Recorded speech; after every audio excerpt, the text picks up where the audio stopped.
Bună seara! Vă mulțumim că sunteți alături de noi la această a doua ediție a Clubului Veridica, găzduit de Londohome. Îi mulțumim prietenului Vlad Bolocan pentru generozitatea cu care ne-a obișnuit încă din timpurile frumoase ale londofonului. Astăzi ne-am propus să discutăm despre Ucraina. În curând se vor împlini 2 ani de război și am gândit această seară centrată în jurul unor mituri rusești, le-am spus noi, despre Ucraina. Invitatul nostru este Volodia Artiukh. Volodia, mulțumesc că ai acceptat să fii alături de noi. Volodia este antropolog, are un doctorat în sociologie și antropologie socială la Universitatea Centrală Europeană din Budapesta în 2020. A predat la Cluj.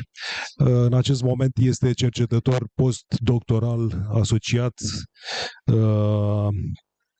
la Center of Migration Policy and Society, COMPAS, al Universității Oxford. Este probabil cel mai calificat să ne spună cum se văd toate aceste dezinformări, toată această campanie de dezinformare privind Ucraina din interiorul Ucrainei. Și probabil că este și unul din cei mai competenți oameni din România, cu siguranță, în privința Belarusului. Aceasta a fost și tema dizertației sale de la Universitatea din Budapesta.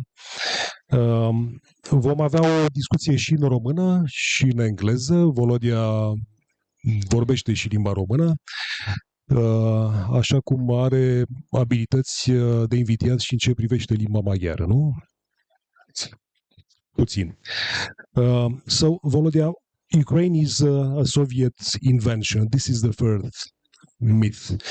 An artificial state, Poland, Hungary and Romania should take back their stolen territories after World War II. How Ukrainians are seeing this narrative? Mulțumesc și eu pentru invitație și cer scuze că nu pot susține conversația în limba română, pentru că engleză e limba mea profesională și vreau să fie înțeles, da, corect. Yeah, thank you for the invitation. And what concerns I hope I'm heard well. Yeah. Yeah, what concerns the idea that there is no Ukrainian identity, the Ukrainian state doesn't exist as the real state. This is the myth. This is the narrative that has been developed by Putin himself in the summer of 2021, so more than half a year before the start of the war. And then it was repeated in 2 speeches by Putin the days before the invasion. So we can safely assume that it's the building block of the ideology that lies behind the invasion. The core of this narrative is the division between the states that are artificial and the states that are organic or natural. This is part of the broader Russian, broader ideology that has been there in Kremlin since 2014, and it is the idea that there is a hierarchy of states, hierarchy of sovereignties. There are only a few states that have full sovereignty, and sovereignty in this sense means the power to decide without anyone telling you what to do. So only a few states in the world have the power to decide about everything else, including other states. And so this is kind of an ontological, pyramid rather. That on top you have the fully organic natural states who have the full sovereignty, and then down to the bottom you have states that are deficient, artificial, and so on and so forth. Now this idea obviously does not have any place in historical scholarship or in our legal system, in our international legal system. And I think it would be the most logical way to counter this idea is to appeal to these two. So what concerns the historical scholarship, I think it's pretty conventional idea. It's a consensus that all states are historically made by various forces, historical forces, elites, nations, and most of the states we see on the map now appeared actually in this century after the decolonization. And European states, as we see them now on the map, have either been a product of a union of smaller territories or the product of dissolution of larger empires. And for example, Romania belongs to those states that, like Italy or Germany, in the second half of the 19th century, emerged by gathering the pieces of other empires or independent territories. In this sense, Ukraine as such historically has not been unique. Its history is pretty much standard for Europe or for Eastern Europe. It participated in the what in Europe was the 30 Years' War. Not directly, but it entered into this kind of European upheaval when the new European state system was emerging. And back then, what was now Ukraine was a semi-autonomous state, a Cossack state, which persisted with some autonomy inside the Russian Empire. And then in the 19th century, as it was usually the case in Europe, it developed an elite that was conscious of its separate identity, and that developed ambitions, political ambitions of first autonomy and then statehood. And since then, Ukraine, being part of the Soviet Union, participated in the United Nations, was the founding member of the United Nations, in fact, and in '91 it was internationally recognized. So it's not a story that raises suspicion that Ukraine's historical trajectory is somehow different from everyone else. So this is the historical counter-argument, that the distinction between organic or natural and artificial state just doesn't have grounds, doesn't hold water. And the second argument is the legal argument, is that in the international law we also don't see the distinction between the artificial states and non-artificial states. And we have an idea that there are internationally recognized borders, and the violation of the borders is illegal, and the war of aggression, the wars in general, are illegal as the means of changing borders. Now, my opponents can say that maybe this legal system doesn't serve our purposes. Maybe it would have been better for Poland or Romania or Hungary to appeal to a higher source of justice, some kind of, I don't know, some kind of metaphysical idea of history. But then the peril of this argument would be that who would define this new legal system? Because if you want to develop the system together with the Kremlin now, with the ideologists that are in Kremlin, they could easily tell you that, but look, Poland was part of the Russian Empire. Hungary is ruled by people whom we may call fascists, or we have already invaded Hungary, why not do it again? We have the right. They also may find some justification for controlling the Romanian church, because it's an Orthodox church, and why shouldn't it be subordinated to the Moscow Patriarchy? I don't know.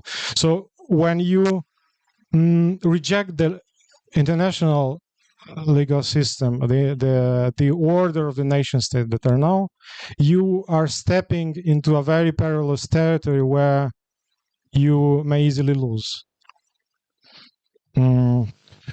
For a very short period, after 1917, Ukraine used to be a republic and then was crushed by the Bolsheviks.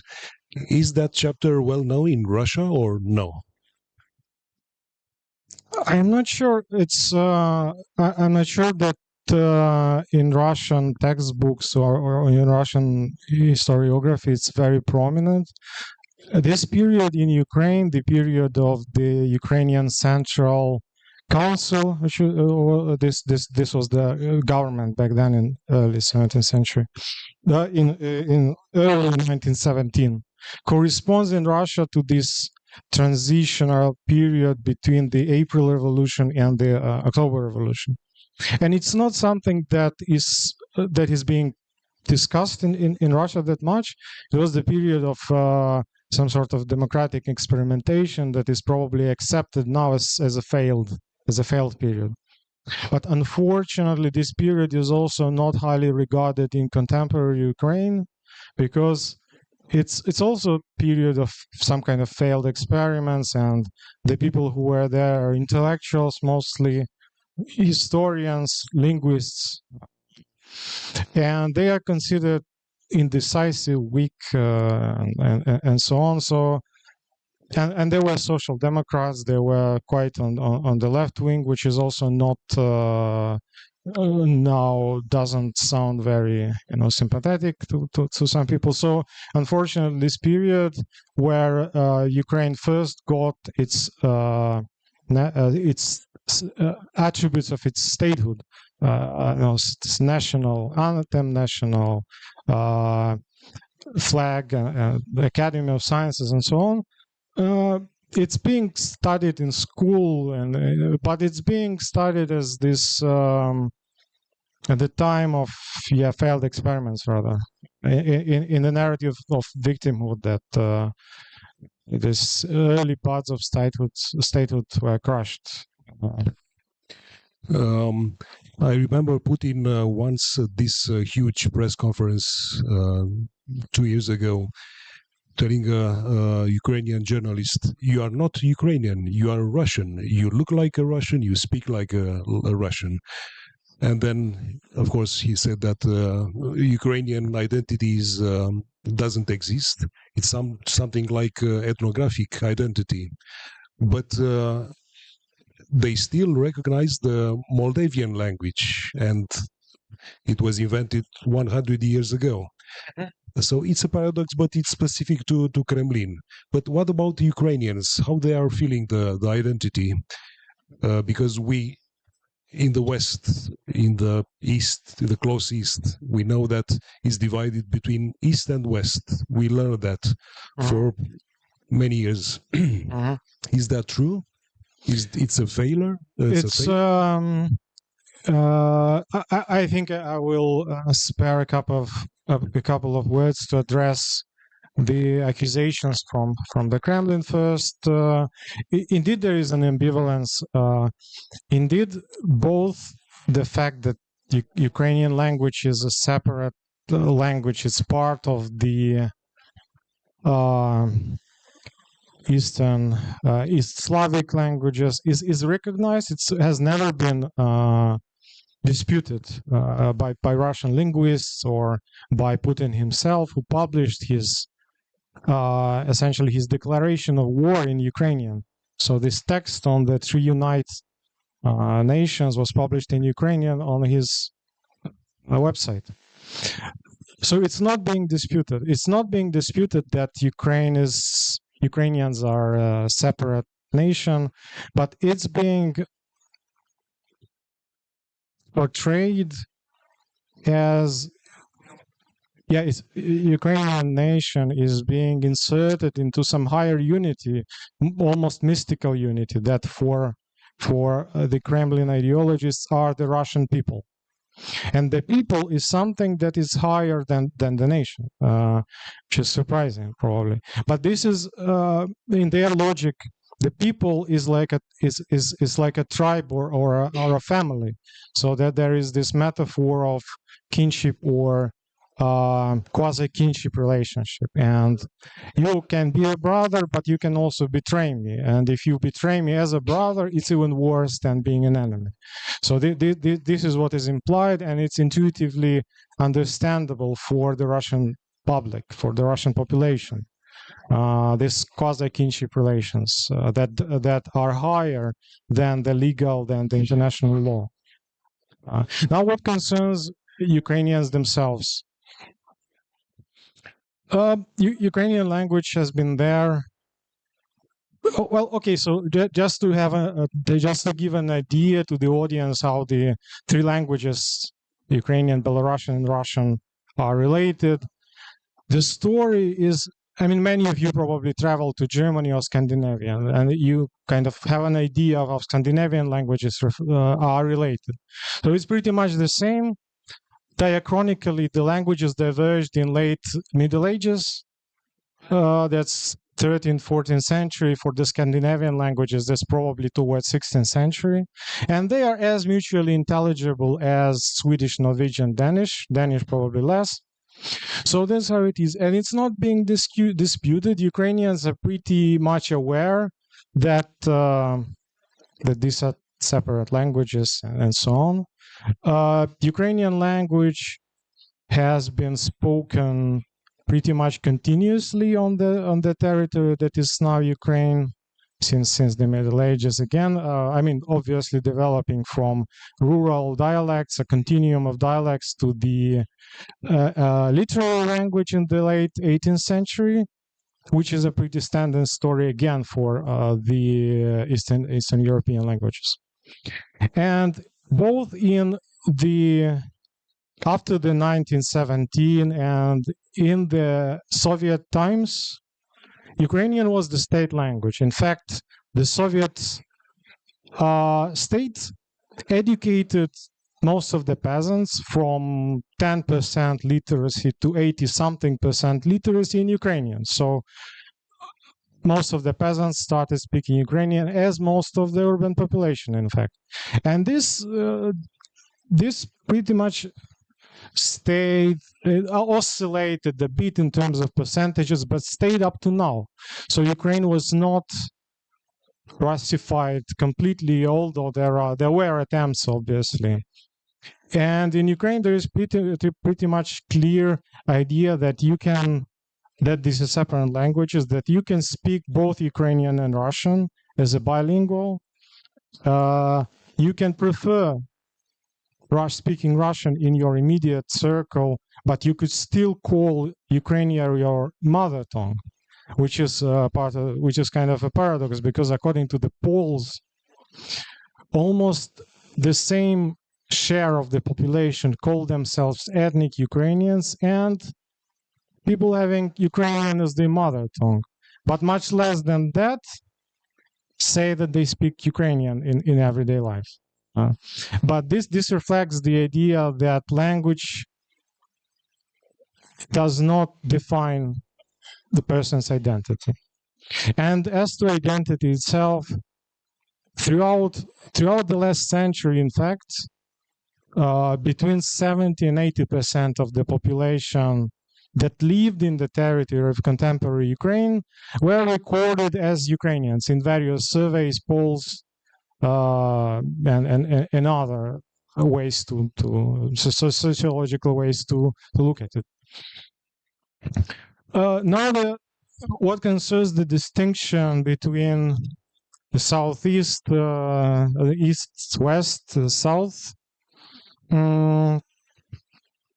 it's mostly about the linguistic composition. It is true, in fact, that probably a third of the population who identifies themselves as Ukrainians in the east, in Donbass, used to speak only Ukrainian, and these are the figures that are available before the Donbass war. Later, it got more complicated to even take the polls. But it doesn't mean that the people who speak Russian, who prefer speaking Russian in everyday life, they would necessarily politically identify with Russia. For example, the polls that we have that people were able to conduct during the war itself, during the Donbass war, since 2014. They clearly indicate that constantly over half of the population of Donbass, so mostly Russian speakers, preferred staying in Ukraine in one form or another over joining Russia. And I'm now talking about both the separatist-controlled and the Kiev-controlled territory.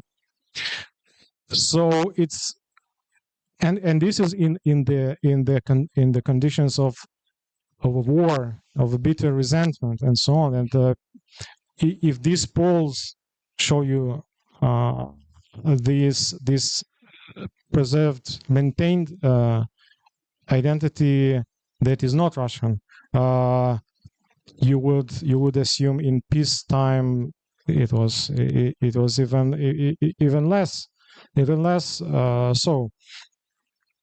And now you see a lot of Ukrainian refugees here in Romania who speak Russian, and this is many people find it surprising that they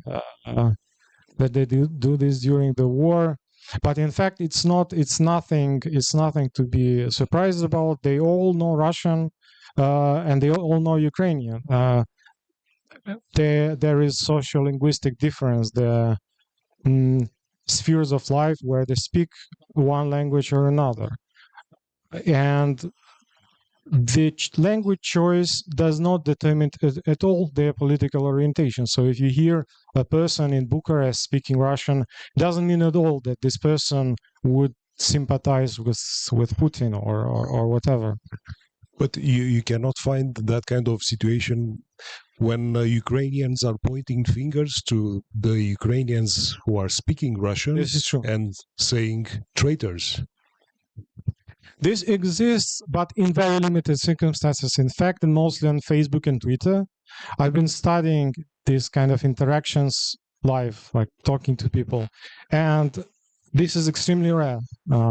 People prefer solidarity, and people prefer, in fact, mediating contradictions, mediating differences, because they need to be united. They don't want extra conflicts to the ones that exist. It is true that there is some suspicion towards Russian speakers, even among Russian speakers themselves. So if you one of my interlocutors told me that she, being a Russian speaker, is a bit afraid to start a conversation with another Russian speaker because she's not sure whether what this person's views may be. So they may start the conversation in Ukrainian and then continue in Russian once they identified who this person is. Another disinformation narrative promoted by Kremlin is that Ukraine is led by fascists, by nationalists. They are saying, look, Azov battalion, look at Bandera, and so on and so on. And 3 days ago, you said about Cioran and Eliade, who are very popular among intellectuals in Kiev, and it was very surprising, that piece of information. So how big is that kind of nationalism in the elite, the Ukrainians elite?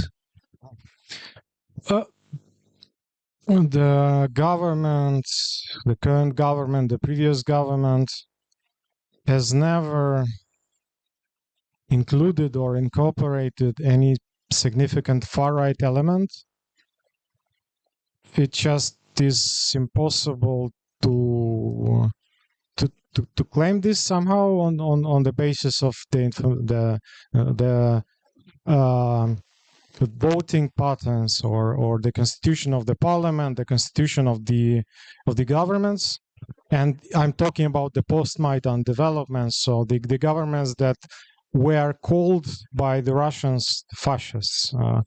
The party that can be called far right, the ultra-nationalist Svoboda party, had roughly 10% in the after Maidan in the parliament, and then they lost. Then they lost support at all.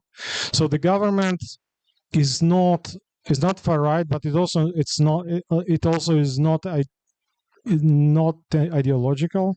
So traditionally Ukrainian party system was not based on ideologies, on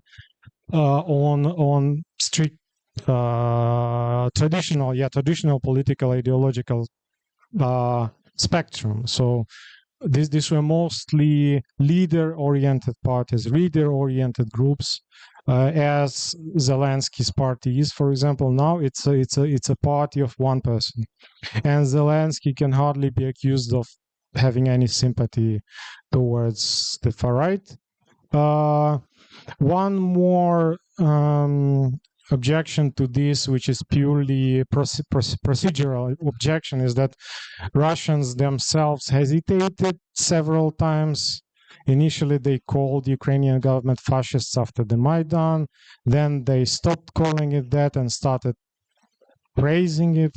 And then they returned to this label again. And so it happens regardless of how the government is, in fact, what the government is constituted by. So what concerns the ultra-nationalist ideology and the views and symbols and the hate language of hate, this exists. This was a constant presence since the Maidan times, mostly on the level of street mobilization of football hooligans, some paramilitary and military units, some intellectuals. Nowadays, we have war, and most of these elements that were attracted to the far right, they have no way to reach the public sphere, and they have no way to organize outside of the army. And the army is a strictly an organization with strict discipline and strict laws and rules about expressing the views of the rank and file. But nevertheless, these views still circulate, and you may sometimes see them in the photos. You may sometimes see them on Facebook through the network of volunteers, through the network of various Facebook groups and so on. And it is a sad phenomenon, but fortunately, this is not something that determines either the state policy or the views of the elite. This is not something that I would say is the worst problem nowadays in Ukraine. When Ukraine declared the independence, the Romanian parliament in December 91, I think, voted against. During that time, and even after 1997, when the bilateral treaty was signed, Ukraine as a state was not so popular in Romania because of these historical problems. But how the Ukrainians saw Romania before the war and now? To be honest, and this is the sad reality, but not as bad as people may suspect here, Ukrainians mostly don't know anything about Romania. Specifically for this talk, I looked through several textbooks, school textbooks for children of the 10th grade, of 11th grade, looked at the chapters that are dedicated to Romania, and unfortunately there is just like a few paragraphs, mostly about the interwar period and Romanian rule in Bessarabia. And it's mostly about economic policies and land reform and restriction on the use of Ukrainian language in a few paragraphs, and that's it. We Ukrainians don't know much more, pretty much nothing else about Romania. It's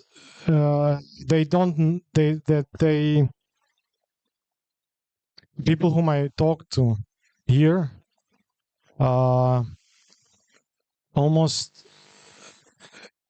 no idea about Romania before coming here, although they lived across the border. Many people from Odessa, for example. I learned from the refugees that they were astonished that we have roads, not highways, roads, electricity, and we are not gypsies. That were the words. Is that true? Or some people have these ideas, but it's not because someone is.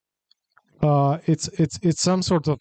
It's not because they are taught in schools or that they are told that Romanians are like this by politicians and so on. That there is no like systemic propaganda in this sense. It's just that people don't know anything, and they project Ukrainians. They project Ukrainians' own fears, Ukrainians' own kind of idea of what a bad state looks like on the states they don't know.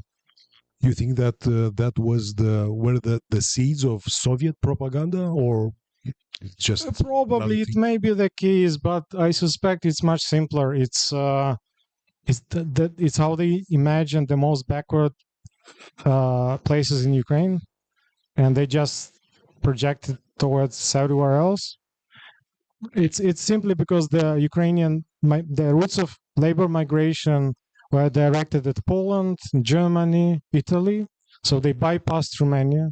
People never, for them it was, hic sunt leones. It's a white spot on the map. So, and people usually project all this kind of orientalizing stereotypes. I don't think there is any propaganda specifically directed against Romania. I'm not sure. Maybe there are some far-right groups that are engaged in this, but I never encountered, even though I searched for this sort of stuff. I saw that there is a big difference between peace and victory. So Ukrainians don't speak about peace. Peace, it seems like giving up. They are talking about victory. We learned that the Americans are giving the last envelope, helping the Ukrainians. The West is we learned about this war fatigue.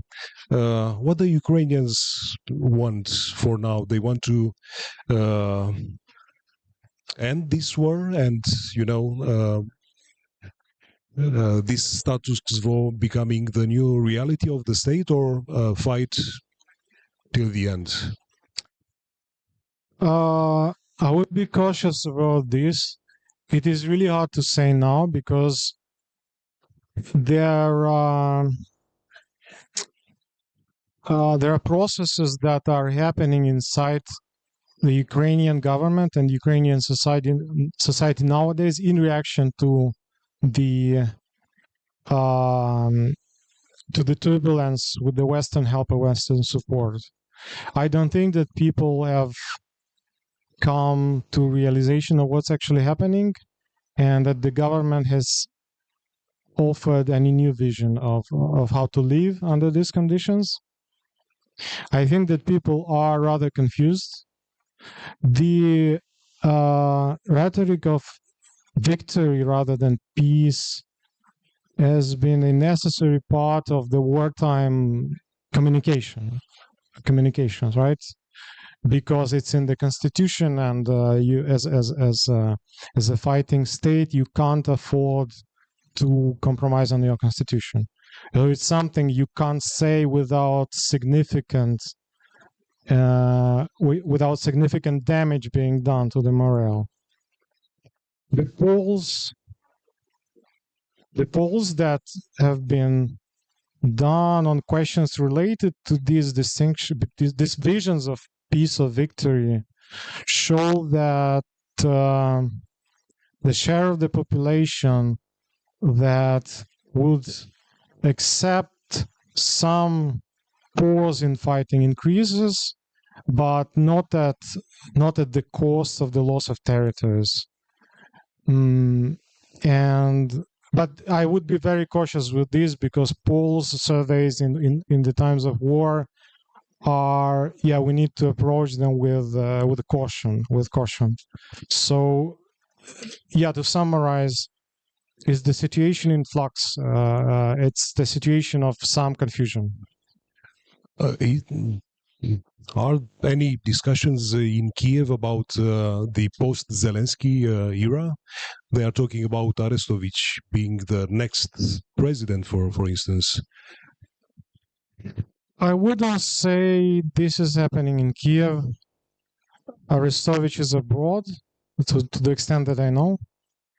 And he has significantly lost support, according to the recent poll that I saw. So he has some followers on his YouTube channels and so on. So the audience that he gathered when he was the advisor to the presidential office. But since he left, it seems that his support as a political figure, not as a talking head, not as an opinion maker, has dropped. So I don't think that the government in Kiev considers him a dangerous opponent.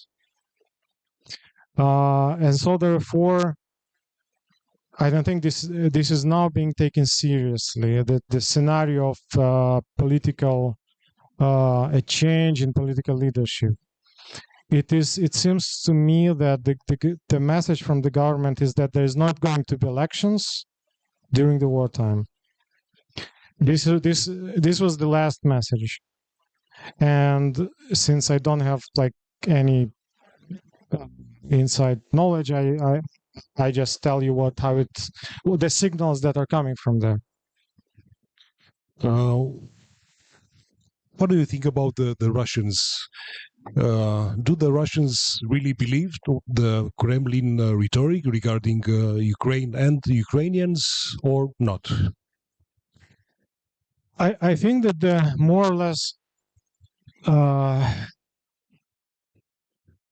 consensus that has more or less been established among Russian sociologists, those who are not, paid by the Kremlin, is that there are two poles in Russian society, pretty much 20-30% who are, on the one hand, strongly believe in what Kremlin is doing. They are ultra-nationalists and they support everything. They volunteer to go to the army, and they truly believe that Ukrainians are fascists and so on. There are 10 or 20% of the people who ideologically oppose the war. And when we talk about 10% in Russia, this is 14 million people, so it's a lot. But those who are in the middle, I think that their cognitive strategy to cope with what they face is to delegate the decision making to the authorities that be. They disavow any responsibility and they just behave as if nothing happened and as if what is happening has a reason. And this reason is only known by those on top. And this is visible by how Putin now conducts his election campaign, well, a de facto election campaign. When you watch Putin's speeches now, when you read Russian media now, they almost stop talking about the war. You see these dry reports from the front line and so on. Sometimes you see meetings when Putin meets the wives of the soldiers and so on, but purely discussing material things like the compensations for those who died or the social support, like all of these things. So this clearly signifies this the idea that the Kremlin has of their own people and what the people want from the government. They essentially want some sort of normality, or they want the responsibility to make decisions off their backs. Yeah, that's more or less how I would say. So before taking questions from the audience, do you think that,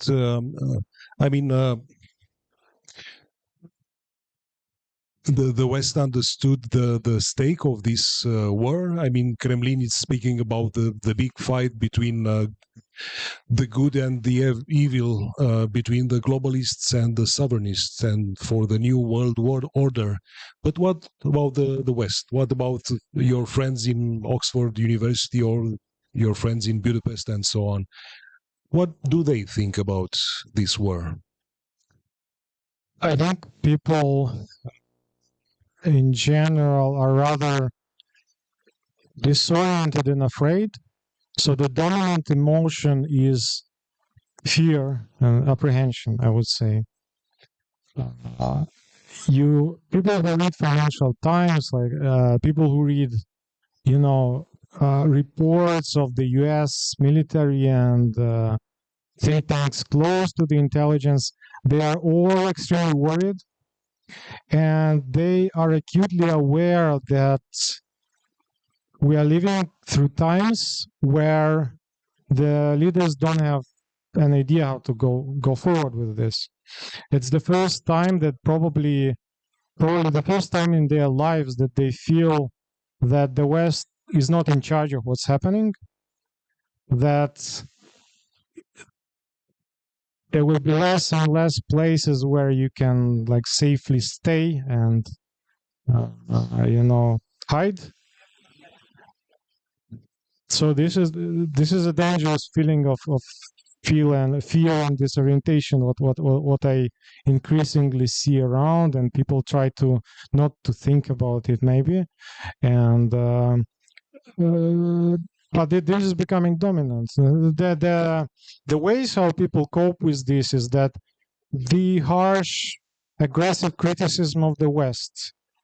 Why is it? Yeah, it was the U.S. It was the fault of the U.S. It was the fault of, I don't know, Germany, whoever. But this fear, what hides behind this fear, is the desire to actually believe that the West is still powerful. So I criticize it as if it's still powerful, as if it makes the ultimate decisions. But it's not. And the other response is to cave, to seek peace, without asking yourself whether the other side is interested in peace. What do you have to offer if the other side can take it by force? So yeah, what I see is rather lack of cognitive mapping of what's happening around. Any questions, please? Comments? Yes. Hi. Yep, it's good. So maybe a niche question, but I know, Volodia, that you follow and post about mobilization efforts in Ukraine, and you have been critical on occasion about them. I'm wondering if this theme of how Ukraine is managing sending men to the front lines is a theme that's being picked up on in Russian media and exploited against Ukraine. Thank you. Yeah, obviously it is a target of major criticism by the Russians, and unfortunately it falls on a prepared ground in Ukraine, and that's why mismanaging recruitment to the army, mismanaging the army itself is very dangerous, because it prepares the ground for demoralizing efforts. This is something that is now being discussed in the Ukrainian government, and unfortunately, I don't see a clear picture emerging of how this process is going to change. It's very dangerous, because we see on the Russian example how Russian mobilization failed, it backfired, it led to demoralization of the Russian army. Yeah, it was great, obviously, for Ukraine, but now Russians are laughing. I mean, they remember how Ukrainians laughed at Russians when their army was looked demoralized, and when people were, hiding and so on. And now they direct the same accusations, and it's quite dangerous.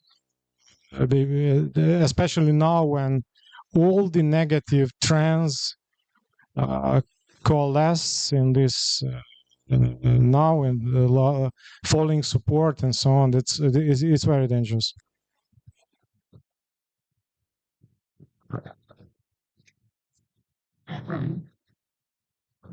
So I have a question.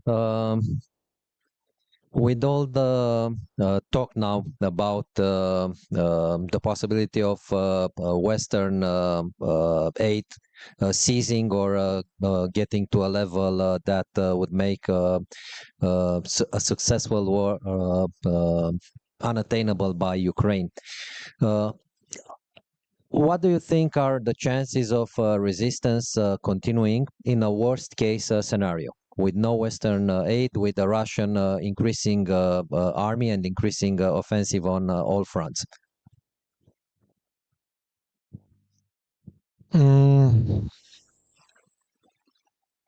It will continue, but the nature of the war is going to change.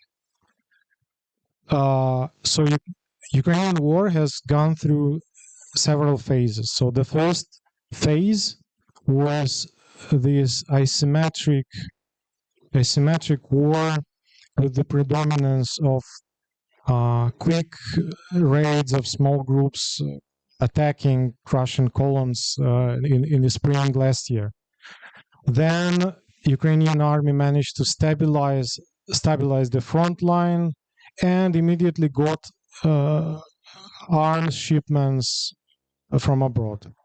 That was this summer 22, and then this war,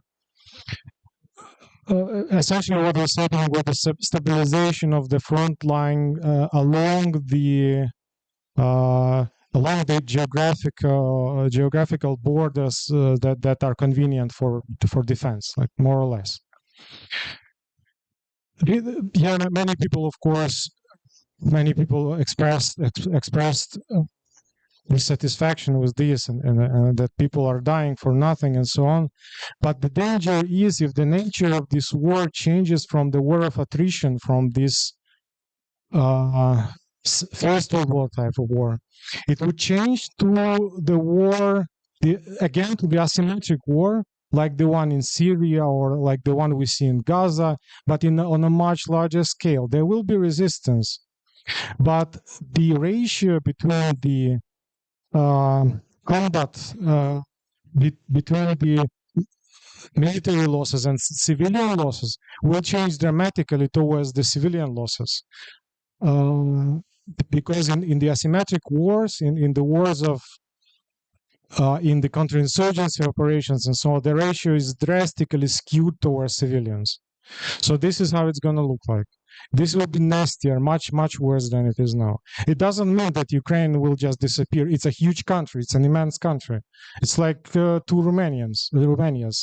You can't imagine Romania being, just destroyed in when they are not. It will be very bloody. It will be very bloody and costly and ugly. And getting back to identity, Ukraine is aiming to build a modern state to join the EU, but in the same time, it's wanted to build something like a national state regarding identity, language, church, and so on. And we experienced that 1 century ago in Romania and the West 200 or 300 years ago. Do you think that Ukraine will have time to build this national state now with this war? I would say this is absolutely unpredictable. I mean, I have no idea because it all depends on how the war progresses, how it ends or how it pauses. I mean, I don't know. That's a guesswork. That's a guesswork. If you have, people talk about the German model, the division along some line that would help, or the Korean model, but these scenarios, they require a sort of a compact, a sort of a diplomatic agreement, not between Russia and Ukraine, or between, as it was between Koreas and so on. It will require a compact between China, Russia, and the West, because I think the main reason why Russia started the war in Ukraine, because it was the only way how Russia could show the West that it's joining the large fight, that the confrontation between China and the US, Russia will not just sit and wait to find its place, that it will start preemptively and it will influence the other big players. It's just Ukraine was the only place it could, put a finger in. So unfortunately, I don't think that Ukraine will be given a space to develop. It's that just the chances don't depend on Ukrainians, I think, at this moment. And because you know Belarus so well, it was your PhD thesis topic. Do you think that Belarus can become the next Ukraine? It's not necessary for Russia. They got it. They got Belarus for free, for I don't know, for peanuts essentially. The dangerous moment was in 2020 after the protests, electoral protests started, and it was dangerous because everyone was waiting whom the Kremlin will support, and this was. Everyone was very anxious. There were even predictions that Russians will actually occupy Belarus instead of Ukraine because it looked small, like a smaller country, and they wouldn't defend. But then, after Lukashenko got Putin's support, he became infinitely obliged to Putin. I mean, he was. That there is no need for Putin to do anything about him. He will be loyal because he has nowhere to go. He is completely isolated from any other countries. He's turning his economy completely inwards towards Russia and China, and there is no opposition anymore in the country. There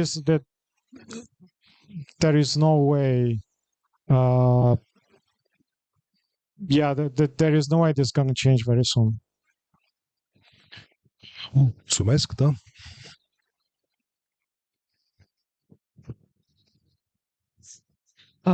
Thank you very much for your presentation.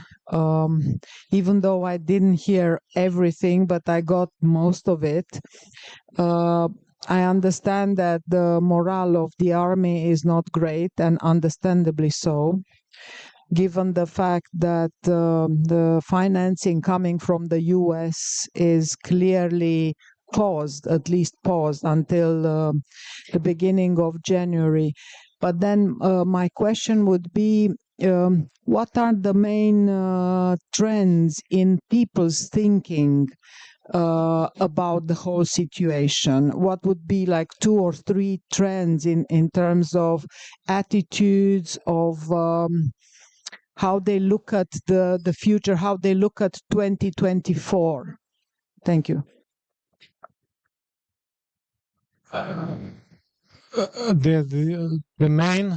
The dominant mood is exhaustion and confusion and fear. Yeah, so these are 3 moments. It's the fear that has taken the back seat for now. Now it's more of exhaustion that is felt. Maybe the fear will reappear again and bring some revitalization and so on. But I think that if you look at how people plan their lives, for example, that's part of what I study. In the initial months of the war, it was very short-term planning. It was about a couple of days, couple of weeks then. But when the situation more or less stabilized, people started already thinking long-term, in weeks, months. People got adjusted to the war as to something normal. They found rhythms. They tried to guess when the bombardments are coming, that they go to the cellars to hide and so on and so forth.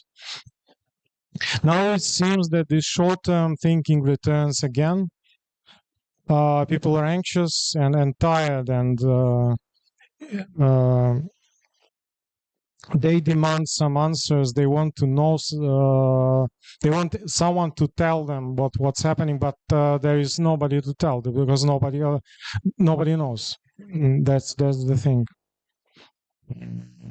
It's not to say that the mood in Russia, for example, is much better. It's also a lot of exhaustion and so on, but for them it's more of a return to stability. So it's exhaustion plus habituation. And for Ukraine, it's exhaustion plus fear and uncertainty.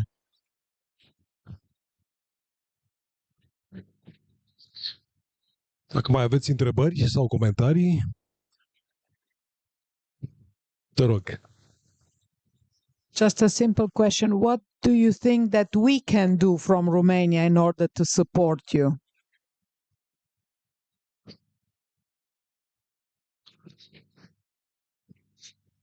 I don't think I'm qualified to answer this, to be honest. I can't tell Romanians what to do. That's just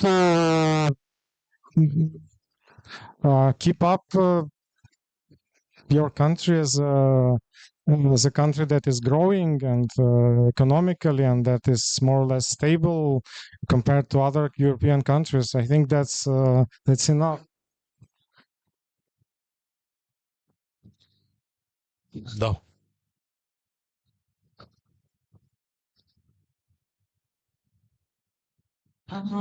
Firstly, thank you for being here. My question is also about Belarus. As we know, for Russian is especially important to feel in control on so-called brotherhood areas, Belarus and Ukraine. Do you think protests in Belarus had any impact on what happened to Ukraine? I think it probably had. It's a speculation, but it's something that I believe. I think did contribute to Putin's decision to start this war. It emboldened him. He felt that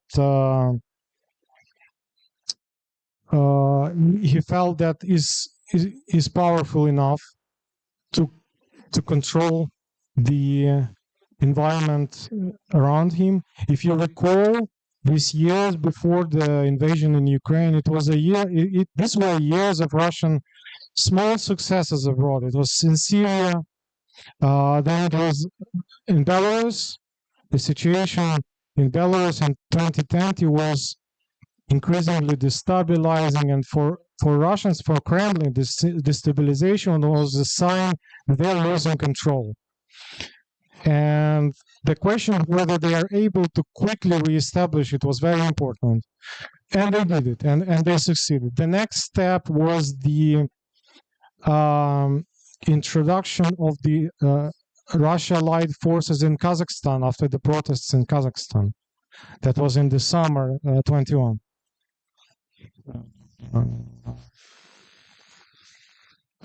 Winter, sorry. And they did it very fast. They stabilized the situation there, helping the power transition in Kazakhstan. So it gave the Kremlin elite the feeling that they're fully in charge, they know what they're doing, their intelligence is correct, and generally the history of wars tell us is that the decision to go to war comes from overconfidence and arrogance, and that the rulers, they think that they know their victim is weak and they are at a stronger position, and the war will be fast and victorious. And so Belarus, I think Belarus contributed immensely to this arrogance.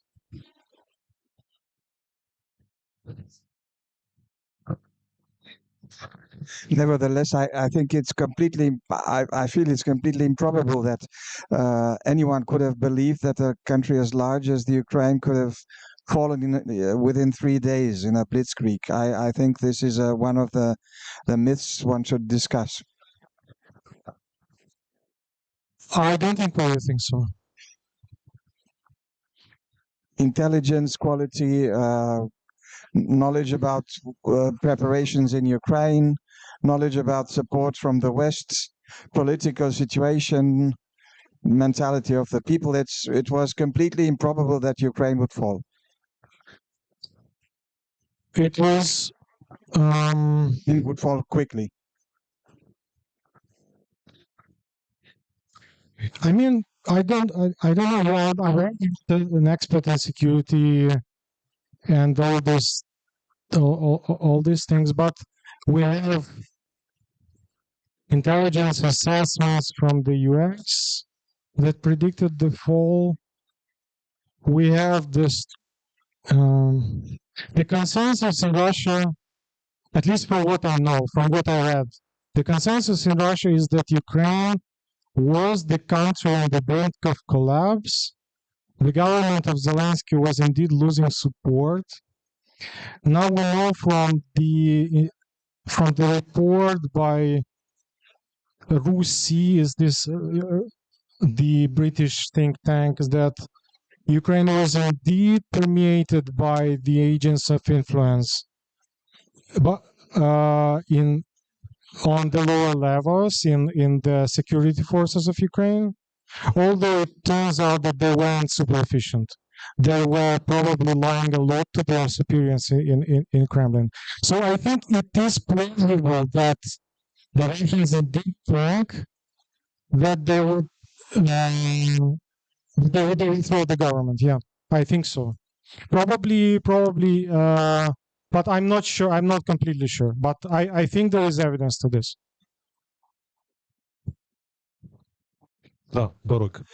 I have a curiosity about the relationship between Ukraine and Poland. At the beginning of the war, I thought that Polish support will be like something ironclad, like it will be very strong. But last year there were several disagreements related to grain exports and also some historical issues post-World War II. And how do you see that the relationship between Ukraine and Poland will go on from now on, because the countries in Eastern Europe or Central Europe have also a history of bickering between each other for various nationalistic reasons, and that may be an issue. That may become an issue. Well, I think that under this new government, the tensions will ease, but I mean, you need to understand the nature of Poland's friendliness towards Ukraine. Poland, so there are some political forces in Poland that have this kind of their own imperial ambitions. Ukraine was part of Poland at some point. They have the acute perceived security threat from Russia, and they definitely need Ukraine as a security asset.